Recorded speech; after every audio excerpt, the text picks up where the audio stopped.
کورمې ضلع پراچینار د میوې له وجې یو ځانګړی مقام لري، خو دې میوه‌جاتو کې اکثر داسې میوې دي چې هغه زیاتره ضایع کیږي. دغه میوې محفوظ ساتلو لپاره د کورمې ضلع اګریکلچر ریسرچ او اګریکلچر ایکسټنشن محکمې تعاون سره سپینګر فودز پراچینار په نوم سمال سکیل انډسټري پرانستله، کوم نه چې د علاقې خلکو او زمیندارانو ته ډیره فایده وي. په دې اړه سونو اف ام ریډیو سره خبرو کې اګریکلچر ریسرچ ډایریکټر طاهر حسین ویل چې د سمال سکیل انډسټري کې کیچپ، جیمز او شربت به مقامي میوې نه جوړیږي.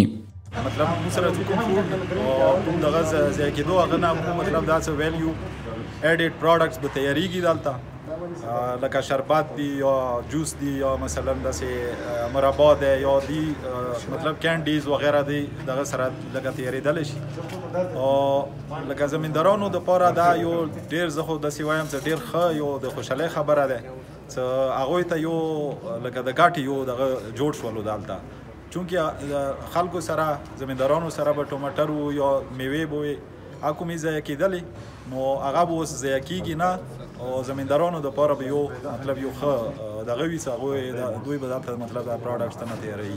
دې کې ډراینګ دغه هم کېدلی شي، لکه هغه وړې وړې ساشې جوړې شي، لکه مثلا اپل دی، سیب دی یا داسې نور څه کوم هغه دي، ټومیټو نه کیچپ تیرېدلی شي، یا لکه مطلب نور څه کوم فروټس دي لکه املوک شو، تور املوک دی دلته ضایع کېږي اکثر، او توتان دي، شهتوت وغیره دا څه کوم ضایع کېږي. نو دې حوالې سره دلته مکمل یو وړه غونته انډسټري شوله چې دې کې به هر یو شی دا ضایع کېدو نه بچ شي او زمیندار ته به یو ښه ښکلي منافع میلاویږي. دین علاوه سینیر ریسرچ افسر ډاکټر اقرار حسین ویناوه چې ریسرچ ډپارټمنټ درو کلونو راهیسې کوشش کولو چې مقامي میوه‌جات محفوظ پاتې شي او خلکو ته هم فایده ورسي. ایدي به دا فایده وي چې کومه میوه دلته کې ضایع کېده به هغه به ضایع کېږي نه، زمیندار ته بیا فایده رسیږي، مارکیټ ته بیا فایده رسیږي. دې سره سره دا یو وینیو کولاو شو نورو شیونو ته، لکه دې نه علاوه مندتې دي، الوچې دي یا سبزیانې دي، خاص کر ټماټر دي. کله دلته کې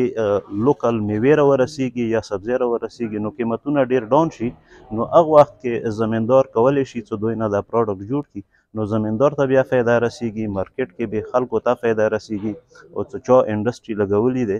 دوی ته بیا فایده رسیږي.